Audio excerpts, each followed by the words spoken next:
Good morning, everyone. My name is Dr. Dave Unger, and for several years I have been one of the people that have been blessed with the Scott Science Scholar Program in terms of being able to use some of my labs and allow the students to start to learn a little bit about what field science is about. My background is I'm a wildlife ecologist, and I teach ecology and zoology and natural history here at Maryville College. But this isn't about me, it's about the two young ladies behind me. The two students you're going to hear from today are probably two of the most exceptional scientists with whom I've ever been able to work. Not just student scientists, but scientists in general. Very meticulous, very capable, incredibly diligent, highly ethical. And so we spent the summer on a barrier island off Georgia called Cumberland Island. And they each had separate foci. So they both worked with each other, and so Becca worked with primarily gopher tortoises, but Sam did a ton of work on gopher tortoises as well, and Sam's foci was horseshoe crabs, but Becca did a lot of work on horseshoe crabs. So they also learned how to work together. This project is a highly, highly competitive project. It's a collaborative project with the National Park Service. It requires only the most exceptional individuals to be allowed on the island to conduct research. You aren't permitted to stay overnight on the island, yet these guys were able to stay all summer, which has its ups and downs, right? And so this project is important for understanding this population of both horseshoe crabs, which are declining, and gopher tortoises, which are struggling with habitat loss. And so Becca is planning on a career in wildlife biology, and Sam is looking more towards perhaps molecular biomedical research. But the skills that she learned here, she's told me, are going to be very applicable. So I don't want to take up any more of their time. I am emphatically honored and pleased to introduce Becca Roberson and Samantha Stacy.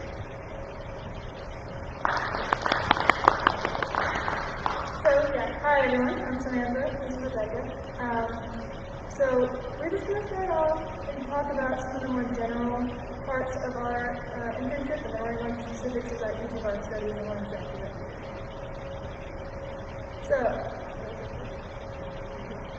So first of all, Cumberland Island, where is that? It is off the coast of southern Georgia, near the St. Mary's. The city nearby is called St. Mary's. It is the largest barrier island on there in Georgia.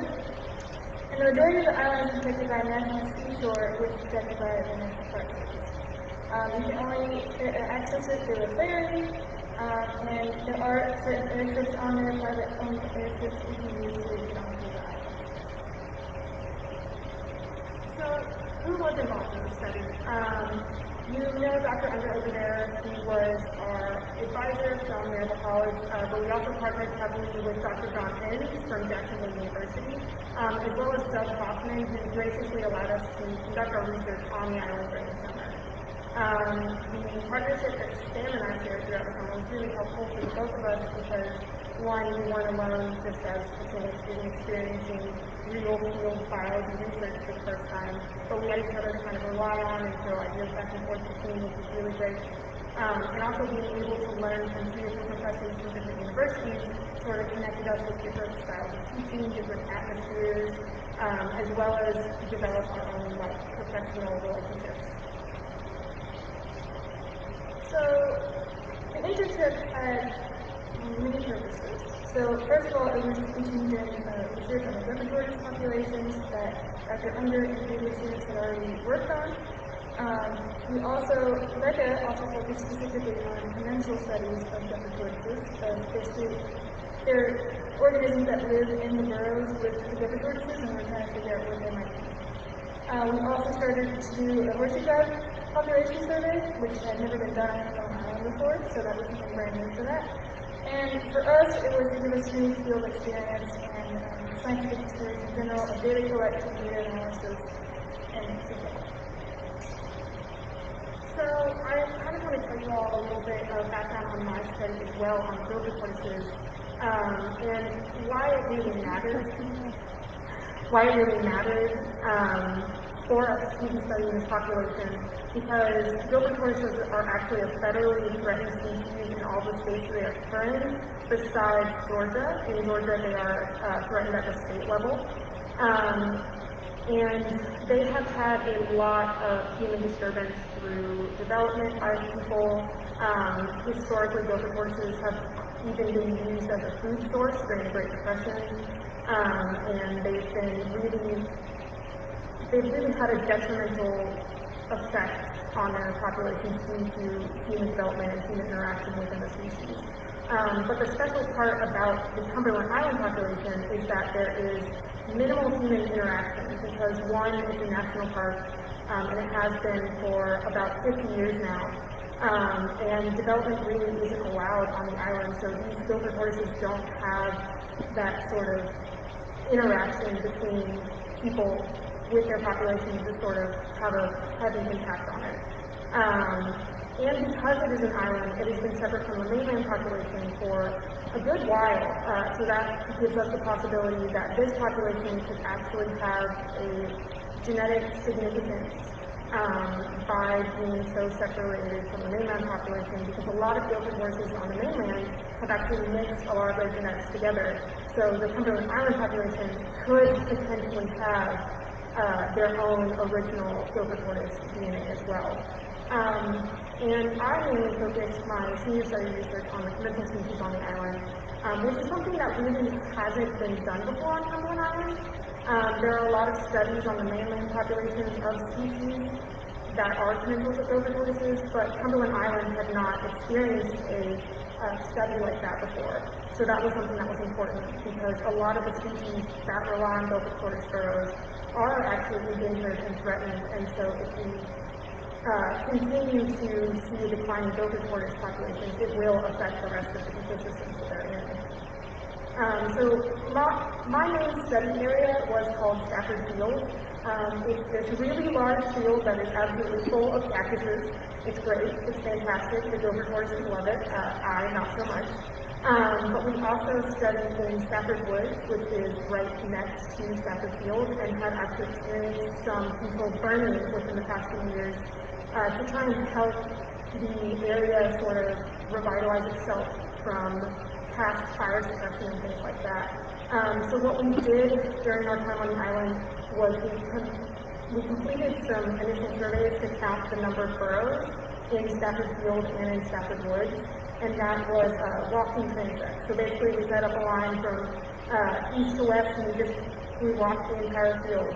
Sam and I have walked every single inch of this field probably 1,000 times over.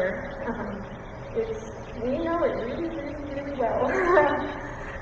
We also were able to set up pitfall traps at various burrows to actually catch some of the gopher tortoises in order to collect data on their size and things like that, and do a sort of study on the sex ratio and the amount of the different ages of gopher tortoises as well.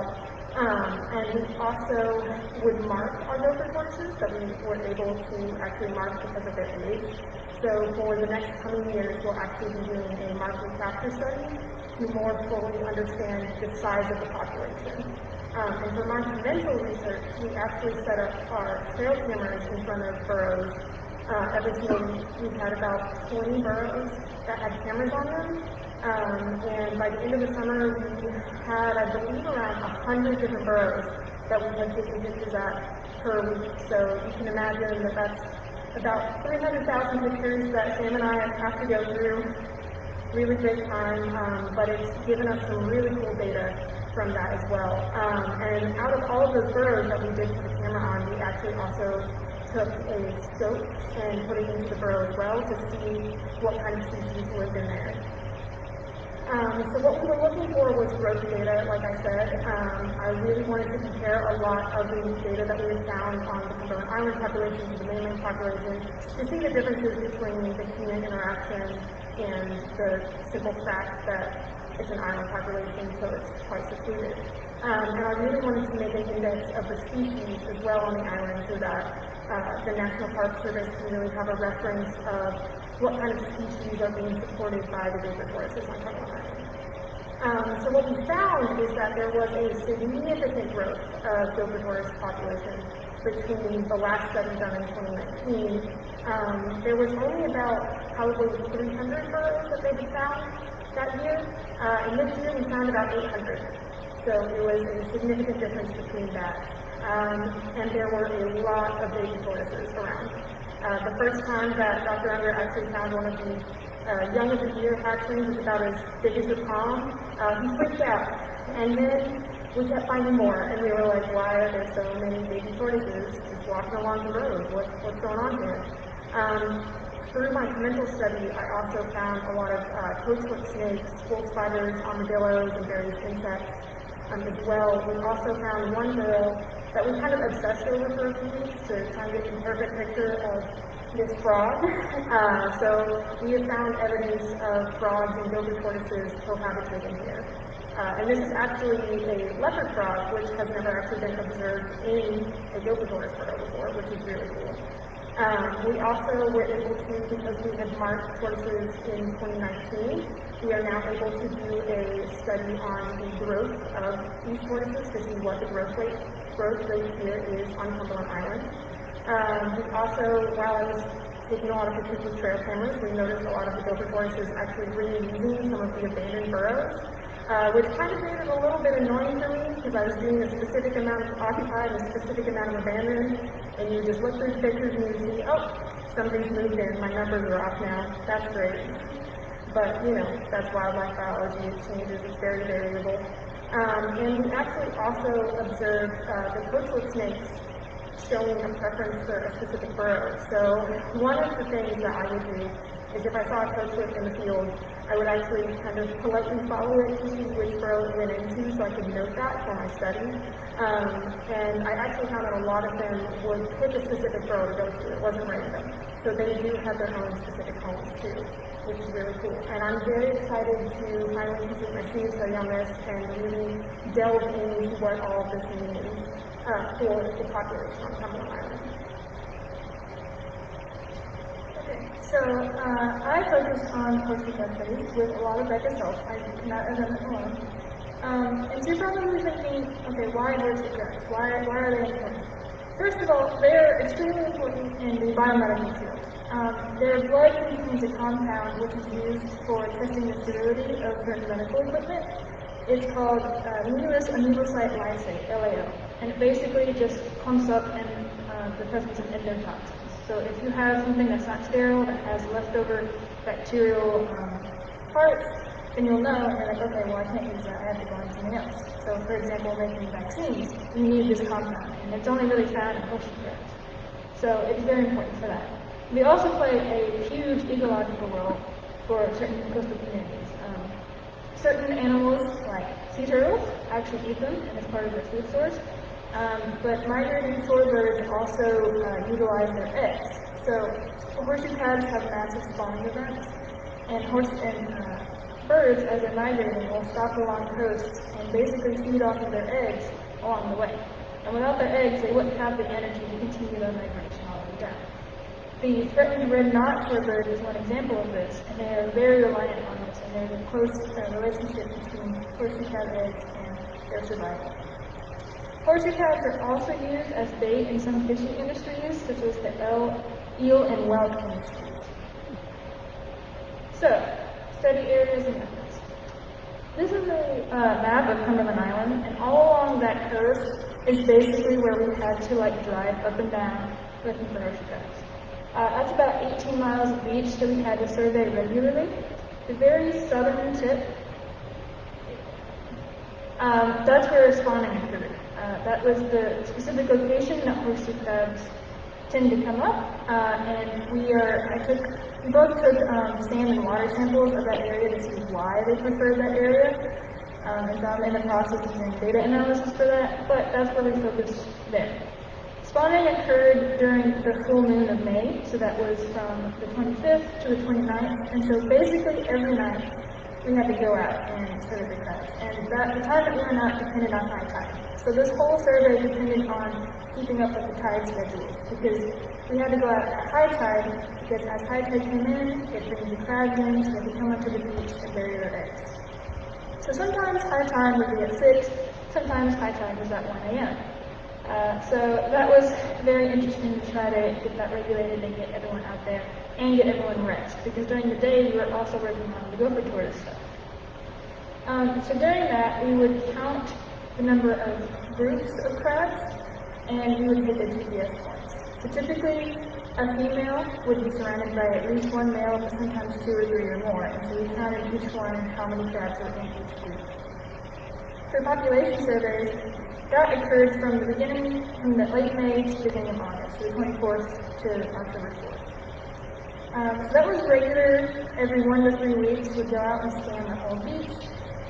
Usually it was about 2 hours after high tide, so we would have enough time in between the next high tide to go down and back before the beach started to get covered with water. We recorded the number of crabs in each section, so the beach was sectioned off into different regions, and we would count each crab, the number of crabs in each one.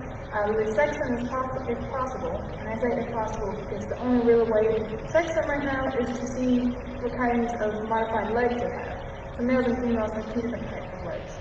And if you didn't have those, if they had washed up and they were dead and were starting to decompose, you might not be able to tell what sex they are. But for each one, you would measure the prosomal width and the autosomal width. So give me 1 second. That larger, wider part is the prosome. So you basically measure that, and then you go into the smaller part and measure the width of that.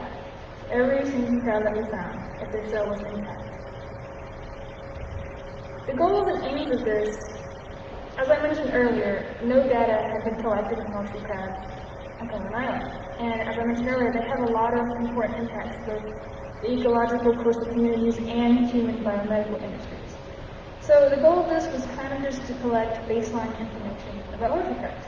So just basic population dynamics, such as sex ratios, average size, abundance, and distribution along the beaches.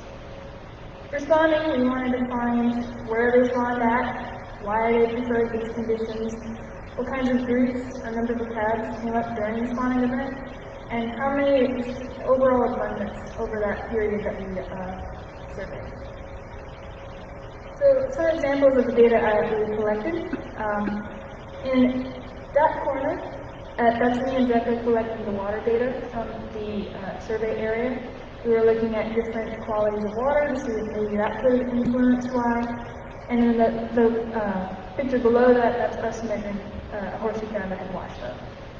Most of the crabs that wash up are dead, and if they were alive, we return them back to the water as soon as possible. The graph that you see, that is just the number of crabs that we were able to sex throughout the summer. You can see that typically there were more females than males, and in July there was a influx of crabs, and that's most likely due to the fact that there were 2 tropical depressions and Hurricane Elsa by the time that was a tropical storm by the time it got to us. So all of those factors washed in more and more crabs, which then increased the amount that we found on the beaches. So overall, we found about 1,000 crabs over all of the beach surveys, and about 2,000 crabs over the spawning surveys, so we have data for about 3,000 crab points, which is a lot of crabs. So typically our days would consist of waking up around, I'd say like 7 or 8 a.m., and then going out into the field and doing our gopher tortoise research. For the first part of when we were there, we just did the surveys because it took us about probably 2 weeks to survey the entire field for every single burrow. And then after that, we actually went back to all those burrows and measured every single one of them and took the temperature for it and compass orientation. And so that was about our day from probably 8 a.m. to about 11, because on Cumberland Island and kind of throughout the south, there is a time of day, which is afternoon, as you probably know, that is incredibly hot, and considering that we were working out in the field all day, we could not stay out there without sort of a detriment to our health. So we got to take a break from about 11 to 3 every day just to relax and be able to recuperate, so that we went back out around 3 to sunset to collect more data and things like that. So our days were pretty long. We usually got back to where we were staying around like 8 o'clock whenever the sun would go down. And on some days we would just be out on the beach at whatever time the tide was going on, and whatever time we were allowed to be on the beach because of the tide. And that could have occurred during the hottest part of the day. It was very much so dependent on the conditions of that day. So a lot of the things that we did were based off of the weather and based off of the temperature and everything like that. So it really wasn't your typical 9-to-5 work day. We were working pretty much every single day. We had a couple of breaks here and there just to like relax and chill out, but most of it was just consistently working throughout the entire summer. And so during the spawning times, as Sam mentioned, we would actually work out in the field throughout the day, completing our surveys, and then at night, after sunset and during high tide, we would go out from about like 8 o'clock to sometimes 1 a.m. just to study the horseshoe crab spawning. And so a lot of what we did throughout the summer was a lot of hard labor, a lot of long days, but it definitely was a lot of fun as well. Yeah, and just to add on to that a little bit, sometimes when we did do beach surveys, we would have to wake up earlier or stay out later depending on the tides and what we needed to do. So I believe one time we got up, 6 a.m. at least, just to go do beach surveys. So the tides making it a little bit more complicated. Typically, when we had our break times, if we did have a lot of break times whenever we needed them, we slept was one of them. We were very tired. But we also were able to explore the island, and there was a lot of things to discover on the island. For example, on that side, that is a baby nighthawk. So nighthawks are birds that typically just lay their eggs on the ground. And so the babies are so well camouflaged that you can't see them whenever you're walking, unless you're like right beside them and you're like, oh, that's a bird. So seeing stuff like that, or going out and seeing toad flips and alligators, we saw alligators and bats and different birds. We were also able to see different sites on the island that many people might not even know were there. We also were able to go to St. Mary's for groceries and to relax and to get some more time in civilization from the island whenever we needed it. We cooked a lot. We had our own kitchen. We were able to do that. I read so many books in my free time. It became my new pastime. I haven't read that much in such a long time. And also watching the sunset and the sunrise was beautiful. So whenever we had to wake up, or for the different beach trips, or if we were able to stay up past sunset, stuff like that was just beautiful to just be able to like live right by the beach and just see that every day. So being on the island this summer was probably one of the coolest experiences that I've ever had personally. Not only because I got to get a lot of real world experience and experience like an actual research season as a field biologist, but also just because it was really fun to just live in a national park for the entire summer and to work and do something that I had kind of like really dreamed about as a kid. Actually be able to go outside and collect data and hang out with animals and just sort of explore this island as well. And it was really fun too to like build the professional relationships with Sam too, because we had known of each other and we had kind of talked previously before this summer, but we really sort of, whenever you spend 24 hours a day with someone that you're stuck on a barrier island with, you kind of really get to know them, and they sort of become like another family member at that point. So it was really great to just get to know Sam and to get to know what field biology research was like. Yeah, I also agree with Becca. Being able to have someone there with me the whole time and getting to know Becca as well was great. And if you were alone, I feel like it would be a very different experience. So having a research partner and a new friend and whatnot was great. Also, as Dr. mentioned, while I'm starting to shift my focus from field biology to more of molecular biology, and I just wanted to mention that because when I realized that I didn't particularly want to do field research, and I started to shift, I was like, oh my gosh, this internship is going to be like detrimental to me. I'm not going to be able to have the experience I need. But in reality, after going through everything and thinking about it, I'm still getting valuable research data. Research throughout any department goes through a similar process. And being able to withstand different conditions, and being able to withstand problems within your research, going through everything and working it out, all of that is essential to any source of science. So even though I might not do field research, I have essential skills in communication and problem solving and all these other things that will help me no matter where I go. So I'm very grateful for that experience. So I know we also talked, we really kind of played the entire summer, but being there were some rough times. Like how, even though I said that we had long work days, and there wasn't really a rigid schedule. If you're someone who really thrives off of sort of that 9 to 5, a lot of structure, field biology really isn't the best thing, because it's really all dependent on animals, on weather, on just all of these different possibilities, because nothing really goes exactly the way you plan on it going. So a lot of it was also hard labor. We did spend a lot of time on Excel. Whenever we had those breaks in the middle of the day, we usually spent that entering data. But a lot of it was going outside, digging holes, collecting dead horseshoe pads off the beach that smelled, and dragging them over the dunes. We had a lot of simple living arrangements too, so that sort of meant that we weren't really in the 21st century that much, but it still really, it was good to have a place to stay over the summer that wasn't really a campsite.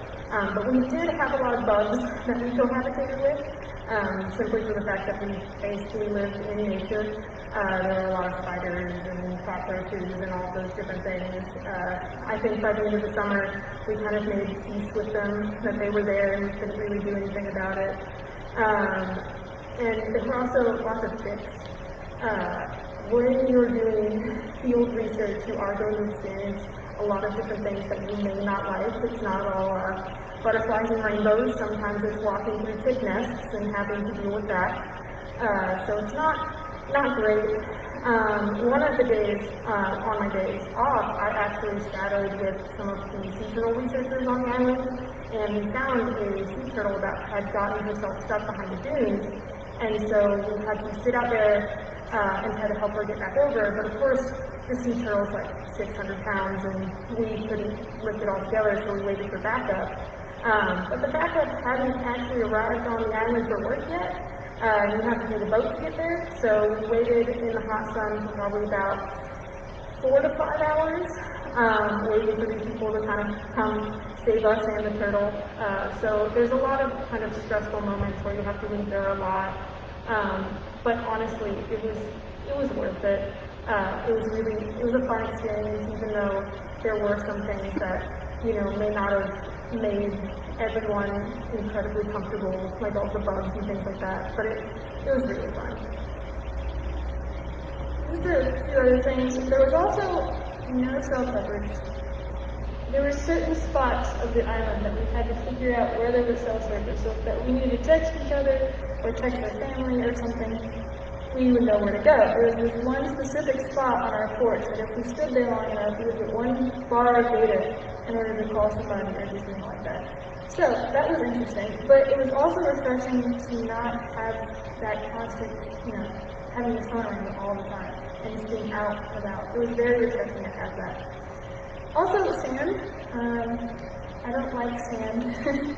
I actually, after I came home and I washed all of my clothes, I still found sand and cactus thorns in some of my clothes. And I was like, how did I even get there? Sand gets everywhere. Even when you're not on the beach, there's just sand everywhere. So that was not, I really don't like that. That's one of the ones that I don't like. There were lots of ticks. We both ran into tick nests. But overall, I don't want to make this sound horrible because it wasn't. There were just good and bad. Both of it. Overall, though, I look back on this experience with a very positive outlook. And I'm very grateful for everything that I've been through. Even all of the negative things. So don't take this as, oh, field work's horrible. It's not. Because you get to see amazing things that many people around the world don't. There are so many opportunities to go explore and see new things. And so, if this is something that you're interested in, if you want to do field work, I would say go for it. At least get some experience and get to see what we got to see. It is an amazing time.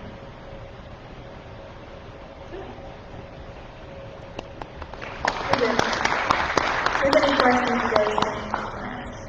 Yeah, I think what I'm going to do is I'm going to have you hold questions because we're running over and I want to make sure these are your fun. But we'll hold them to the end if there's time. Okay?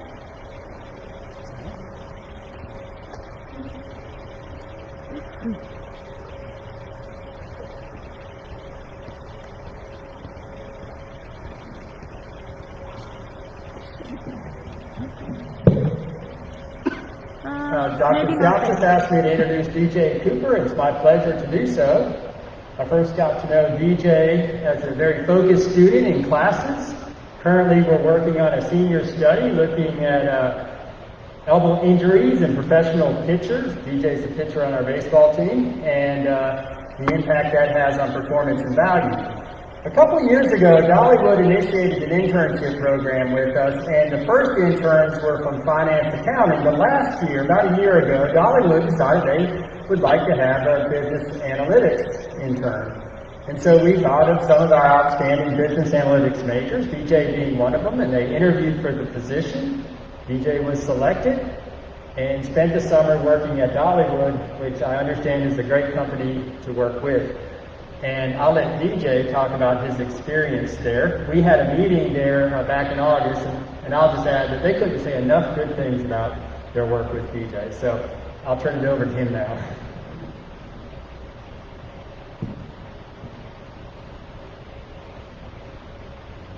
There we go. I'm a little bit taller than everybody else. So just a little overview about me. Dr. Day kind of went into it. I'm DJ Cooper. Sorry. Yeah. Can you tip it? There we go. A little bit better? Yeah. Okay. I'm from Maryville, Tennessee. I'm a senior business analytics major. I'm also a student athlete, like Dr. Day mentioned. I spent my summer at the Dollywood company, which is a company out in Pigeon Forge, Tennessee. We have a theme park, a water park, and a resort. We're actually right now working on a second one, and I'm very excited to see what that turns out to look like. I spent my time on the financial planning analysis team. We're a small department that's attached to our accounting and finance. We actually kind of name changed halfway into my internship there. We were originally just a finance team, but our director was like, that's not what we do. We're not just accounting, running the numbers. We're taking the numbers that accounting has and using them to make decisions, help the other pieces of our company try to make the most business-wise decisions. So I started as a finance intern, and slowly, over the course of being there, they were like, well, you guys really aren't just finance interns, you now become like our analysis interns. So we kind of had a title change part of the way through as well. So I worked on a couple projects over the summer. I was there with another student who goes here, Sydney O'Hara. He's a finance and accounting major, so we worked really, really well together because I could do the certain math things that she couldn't get her head wrapped around, and she could do a lot of the accounting things I couldn't get my head wrapped around, which really makes for a good team dynamic in a situation like where we were, where we needed both the finance and the analysis background. So the first project that we worked on was this progressive park close. Basically what it was is we had this drone show over at the end of the night, every night, and there are certain sections of the park that are just out of the way, and we don't really want our customers hanging out down there when we have this big event up in Wildwood Grove, which is, if you can't see it, it is up here in the top right. That is Wildwood Grove. That's one of our newer additions to the park. It was added in 2019. And we wanted to get our guests up there to experience the drone show because it's something we had never done before. And this drone show was actually phenomenal. I went and saw it toward the end of the summer, and it was about a 20-minute show, and the company that came in and helped us with it, they made it to where we had music, a dance party, the drones lit up and made a gigantic butterfly, a guitar. They even almost made they made a Dolly Parton silhouette, which I thought was really, really cool. But part of the close down process that we were focused on was what is our possible revenue loss from moving our guests out from these smaller sections of the park. So the sections that we were trying to get them out of were down here in the bottom left, being Country Fair, the Village, the Rivertown Junction area, as well as Jukebox Junction. All of those places are really, really big during the day, but towards the end of the night it's mostly for children, so it kind of dies down, so we don't have a lot of revenue coming in to begin with. So getting them kind of out of there, up into Dollywood Grove, where we're having this big show specifically for our guests, was really important to our food team, our merchandise team, as well as our company trying to understand, is this drone show really worth all of this time and energy we're putting into it? So we didn't really get a chance to see the financial outcome from it because our internship ended before we could get all of our numbers together to really get an understanding of what we did find. Sydney and I, we basically just took what we knew from past years and tried to model and get an idea as to what we were expecting to see loss-wise or expecting to see gain-wise, just to make sure what we're doing is going to be sound. Especially with having low labor, it's important to know that if you can move somebody from down in one section and put them somewhere else, you're benefiting everybody as a whole, because our guests will be happier, the lines will be a little bit shorter, and you don't have two people trying to run a stand that's not giving it work. So I was kind of sad I didn't get to see kind of the outcome from that, because it worked well, they were happy to see it, but there was no financial endpoint to it. They were like, it worked, great, we need you guys to keep working on more projects. So the next project that I kind of just was handed was looking at traffic patterns and parking, because parking at a theme park is very, very difficult because you only have a certain amount of space and you have tons of people coming and going. So Dollywood is located about 10 miles, 20 miles from a major interstate that runs from here all the way up to Asheville, North Carolina. And we also sit up next to the most visited national park in the United States, being the Great Smoky Mountains. So we're in a very big location for not just the people who want to come to Dollywood, but also people who are just coming through Sevierville, Pigeonport, and Gatlinburg.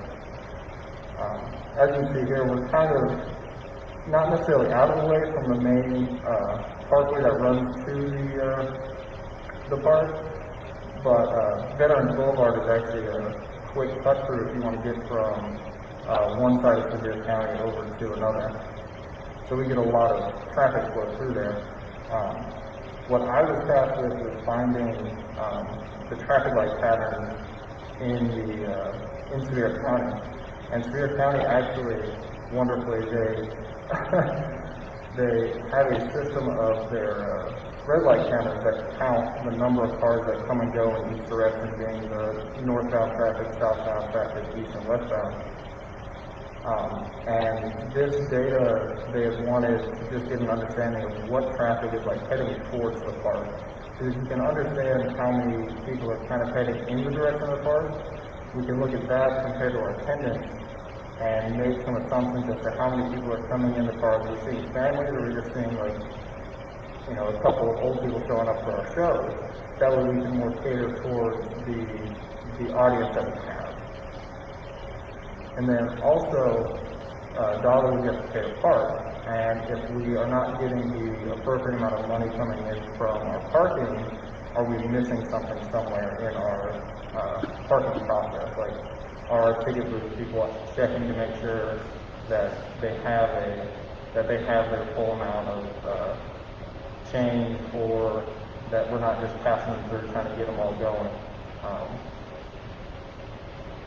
This is one of those projects that they weren't sure what an endpoint would look like. They just wanted some sort of idea to make sure that numbers that we've had from just experience in the company, if those checked out with what we were finding as newer information, that really knew what we understood to be true. This last project that I'm actually currently still working on is a ticket analysis. We are basically just trying to understand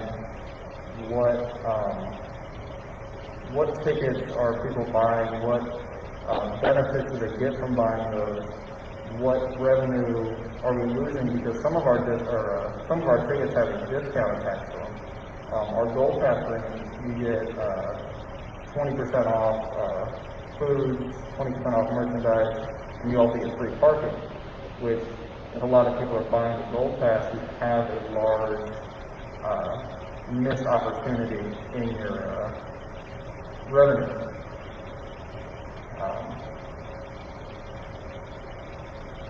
So right now I'm still working at Dollywood. I'm still a part of the financial planning analysis team. And I'm really enjoying what I'm doing there because it's a very project-based position. They're like, here's something that we want to find out. Here's the place you can find it. Run with it, meet back with us in about 2 weeks. We'll see where you're at. We'll try to adjust it, try to make the adjustments to have what we're looking for more specifically. Something that Sydney and I were surprised at when we had started was about 3 weeks into our internship, we had a meeting with our VP about one of the projects we had just wrapped up. And as interns, you rarely ever get to have a conversation with your VP. Which, for me personally, I was like, I have no idea what I'm supposed to say to this guy because he seems rather scared. But he was there to actually tell us like what we did right, what we did wrong, and from that we were able to correct that project to be more what we were looking for. And then on the next one, when we had to meet with him again, he was like, "This is much better. I really enjoy how much effort you guys are putting into this and actually taking the advice you're supposed to." And then right now with the ticket analysis project that I'm still working on there, I actually had a meeting with our VP 4 weeks ago, and he was really excited to see the information that we were pulling to help us understand where we were in terms of our revenue and our losses.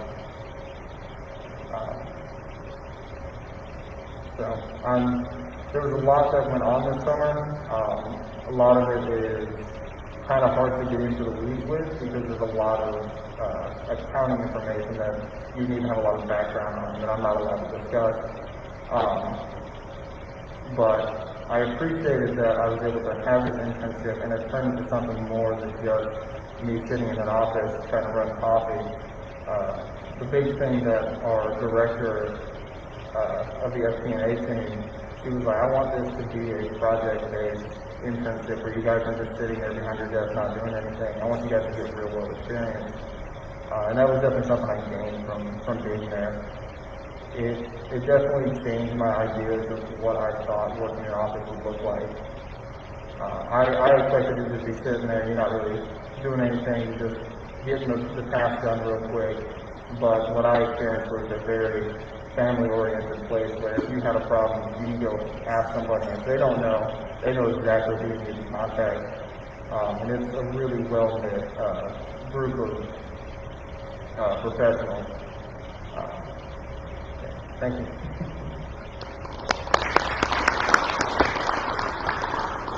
Do we have questions for any of our presenters? Questions? I have a question for all of you, if you don't mind. And you're going to have to repeat it into the mic, I think. But I'm wondering how much of what you did you kind of felt you knew, and how much you were just learning as you go. And what was the expectation of the people who hired you in terms of what they thought you were going to be able to do? So just so I get the question right, it was basically what did we learn, what did we already know, and then what was kind of expected of us. Well, for me, I really didn't know that much regarding the position itself, like what they actually wanted from me. But as in terms of skills, I felt really prepared going into this, and my director was actually expecting more than what I was prepared for. She was like, I'm going to need you to be here, like, on time, ready to go, like, ready to punch in, get your projects done week by week, and I was rather surprised at just the pace, I guess. That was what I wasn't prepared for. So a lot of the skills that we use in the field are actually stuff that we learned here at Maryville. Since Dr. Unger was one of the lead researchers on that project, he already kind of had that field experience from previous research he did.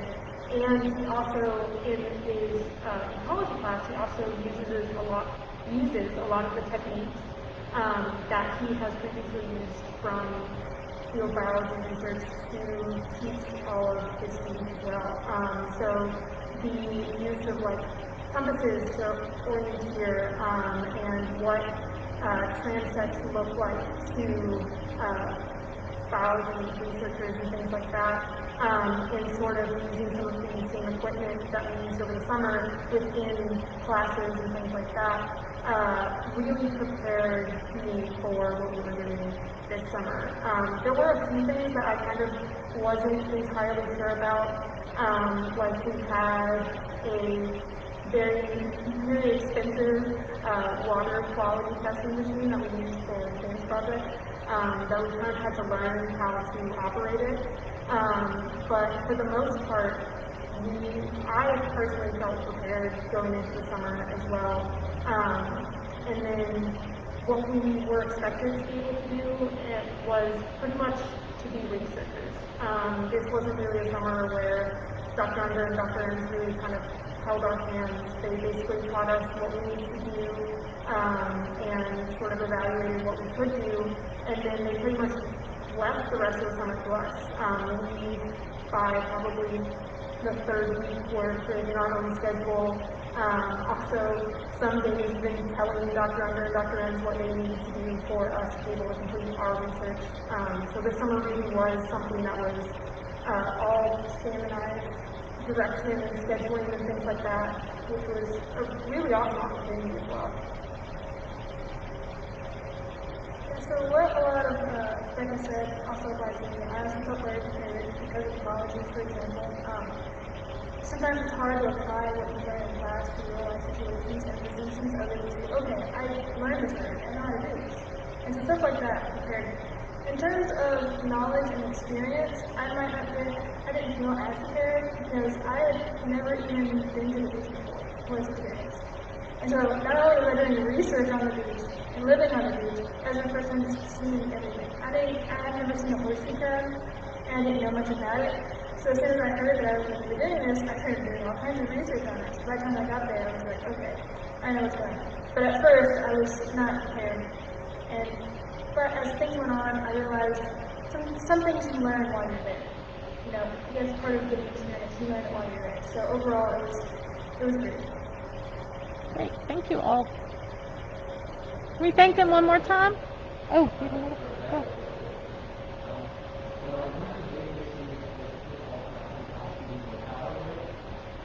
Brett, we can't hear you. I don't think anyone can hear you.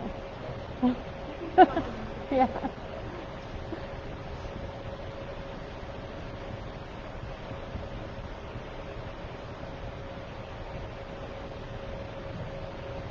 So one of the big issues with pitfall traps can sometimes be mortality rate, especially in areas flood that are very prone to flooding. So how did you address that with working with a protected species? So we were actually very diligent with our use of pitfall traps. Our pitfall traps were made out of 5-gallon buckets, and all of the tortoises that we caught were about that length. because of the nature of the bucket and the width of it, they can't really get out of it, which is the point of the pitfall trap. But the bucket that was used it wasn't a big drop for them. We put it at an angle, so it was nice and gradual as well. And throughout the summer, we would check on every single trap that we would put in the ground about every 2 to 3 hours as well. And we would check it depending on the conditions outside. So say it was a really hot day, we would check it more often. If it was absolutely pouring down rain, we actually had lids for every single bucket that stayed near the trap while it was open. So if it was downpouring, we would immediately go out, close all of the traps, and then we would go back inside and do other work. But the main thing about the pitfall traps, and the main thing about honestly our entire research throughout the summer, was that no matter what we needed to do, no matter what we had on our schedule, the safety of the animal that we had and we were studying came first. So we never kept the traps open at night because it would be sleeping and there would be way too long of a distance between checking it. We also would construct little canopies for every single trap so that they were shaded. So say tortoise fell in as soon as we had just checked the trap. Every single trap would be shaded so that the tortoise wouldn't overheat or anything like that, so that whenever we came back they would be totally fine. We would also immediately hydrate them afterwards, so we would take a bucket of water and put them in there as well before we did our measurements to just make sure that they were completely dehydrated and ready to go out into the field again on release. We never kept the tortoise for longer than about like 24 hours. We did attach GPS and ACS transmitters to some of the tortoises that we caught. And during those times, we would make sure that they were properly hydrated, everything like that. But like I said, basically, whenever we were conducting our research, nothing else mattered at that point besides the safety of the animals, which is probably the biggest part of field biology research as well, is making sure that no matter what it is, no matter what your goal is, the safety of the animal comes first.